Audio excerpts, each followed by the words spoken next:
Esse outro caso incrível, incrível, aconteceu em Aruba, no Caribe. Um brasileirinho de apenas 12 anos de idade deu um belo exemplo de caráter no Campeonato Pan-Americano de Esgrima. Aconteceu agora na última quinta-feira. O nome dele, eu vou mostrar o Guilherme, é o Guilherme Marrai. Pô, é um moleque. Ele não quis contar disso, porque ele achou que era normal. O Guilherme é campeão brasileiro sul-americano de esgrima. Caramba, que maneiro. O Guilherminho chegou às oitavas de final e venceu o adversário depois que o árbitro deu um ponto a favor dele por um toque que não tinha acontecido. Sabendo disso, o Guilherme tomou uma atitude surpreendente para os seus 12 anos e emocionante. Ele foi até o árbitro, gente, e comunicou o engano do árbitro. Você tá brincando? Né? Ele reafirmou que o ponto era do adversário. Corrigido o erro, o Guilherme saiu da competição aliviado e feliz, apesar de seu gesto ter lhe tirado a chance de estar entre os 8 melhores das Américas. Isso se chama espírito olímpico, isso se chama honestidade. Claro que os pais do Guilherme, que eu quero cumprimentá-los, o Alberto e a Vanessa, têm o maior orgulho, né? Eles acreditam, inclusive, que qualquer criança teria a mesma atitude, já que os mestres da esgrima, além das técnicas, ensinam principalmente valores de vida. Então guardem esse nome, Guilherme Marrai. Ele certamente vai brilhar nesse esporte e nessa vida, nas Olimpíadas que está vindo aí, né? E Guilherme, para nós, é sim um dos melhores das Américas, viu, Ele amigo? já é um vencedor, né? É mesmo. Ele aprendeu como os mestres, né? Na verdade, ele já é um mestre da vida, né? Caramba, cara, e esse que nome show. vai fazer diferença aí, olha. Merece... É duro, né? Duro mesmo. Você vê um moleque desse de 12 anos, né? Aí você vê um exemplo oposto disso tudo que eu acabei de mostrar, né? Eu escutei essa notícia ontem, aí eu falei, eu tenho que falar alguma coisa, né? Alguns vereadores da Câmara de Canoas, Câmara de Vereadores de Canoas, na região metropolitana lá do Rio Grande do Sul, foi mostrado inclusive no Bom Dia de ontem. Os vereadores embolsavam parte dos salários dos próprios funcionários deles. Como Quer assim? dizer, os funcionários, Lourdes, eram contratados e só eram contratados porque eram coagidos a dar parte do que ganhavam. Você tá brincando? Num dos casos, o funcionário chegou a pegar um empréstimo antes de assumir o cargo, para adiantar o pagamento ao vereador. Nossa! E aí, você dá uma olhada nessa história para ver se dá para entender, isso que acontece no Brasil. Rodou. Este professor deixou de dar aulas numa escola estadual para trabalhar com o vereador de Canoas, Francisco da Mensagem, do PSB. Foi atraído pela promessa de um bom salário, R$ 9.200. Saí do estado, quando recebi o primeiro mês, fui lá no banco pegar, deu 9.200. Eu até falei para ele, agora eu tô grandão, né? Tô bem. Aí ele, não, mas os 9.200 não é todo teu, só vai ficar com 2.500.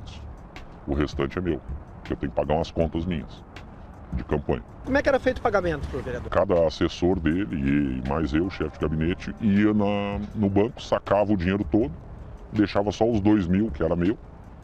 Eu deixava 2.500, que já era acerto com ele. E o restante dos 7.000 entregava para ele, na mão dele.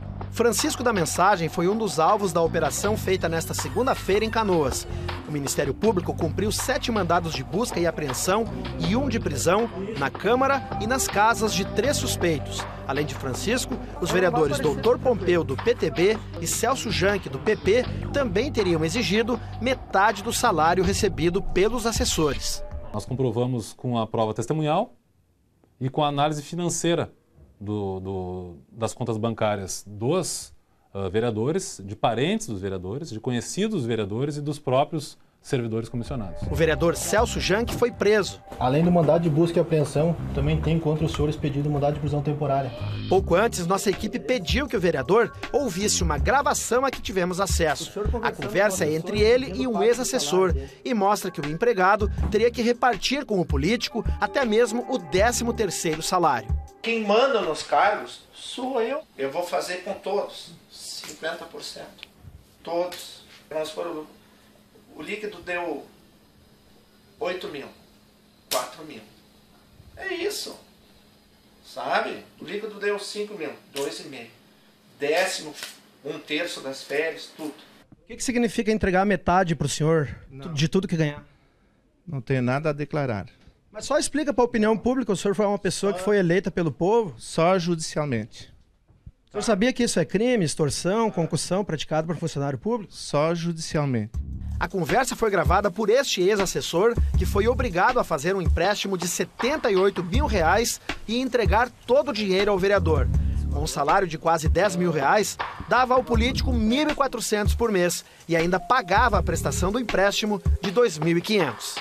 Esse empréstimo está na minha conta, o banco não quer nem saber e a partir dos próximos meses eu não sei o que vai acontecer comigo. Além da concussão, que é essa exigência de parte do salário, e da lavagem de dinheiro que foi constatada também durante a investigação, essa situação peculiar do empréstimo deixa esse servidor quase numa condição análoga a escravo, porque ele não pode deixar de trabalhar, ele não pode denunciar aquela irregularidade, ele fica quase que vinculado durante todo o mandato ao vereador.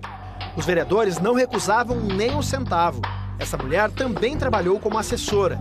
Tinha um salário de R$4 mil. No teu caso, no dia que passou dos R$4 mil, qual foi a reação dele? Pois a gota de eu sair lá do gabinete foi esse. Eu ganhei R$4.090 e aí ele me chamou. Ele queria a diferença, daí eu teria que repassar os R$90 para ele. Conforme a investigação da promotoria, havia funcionários encarregados de arrecadar o dinheiro exigido dos demais colegas para entregar aos vereadores. É o que revela este outro ex-assessor. A pessoa responsável pelo dinheiro dele, pelo dinheiro que ele recolhia, ia lá no próprio gabinete, às vezes na rua, às vezes numa agência lotérica, onde o pessoal sacava. A denúncia indignou os moradores da cidade. Não sei se vergonha isso mesmo. Como é que eu vou te tirar? Se é teu, como é que eu vou te tirar? Eu fico indignada, né? Porque, bem dizer, isso aí eles tiram da gente, né?